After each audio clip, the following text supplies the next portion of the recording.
দাঁড়াবেন না, কেউ আওয়ামী লীগের পক্ষে দাঁড়াবেন না। আমি বলে দিচ্ছি, কোন আওয়ামী লীগের নেতা গ্রেপ্তার হলে যদি আপনারা কেউ তার তদবিরে যান, খোদার কসম সে কোনো পোস্টে থাকতে পারবেন না।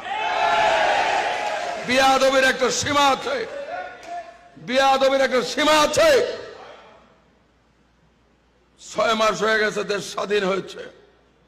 থানার সামনে আপনার কি, থানার ভিতরে আপনার কি?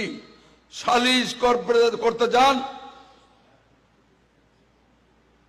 সালিশ করে টাকা অর্ধেক নিয়ে চলে আসেন। অসহায় মানুষ আরো ক্ষতিগ্রস্ত হচ্ছে। এরা কি ভোট দিবে আমাদেরকে? যারা ক্ষতিগ্রস্ত হচ্ছে তারা বলবে এর পিছনে আবার একটি দলের আঙ্গুল মারা শুরু হয়ে গেছে, একটি দল আঙ্গুল মারছে, আর আপনারাও আমাদের ক্ষতি করছেন। আপনাদের দায়িত্ব আমরা নিব না।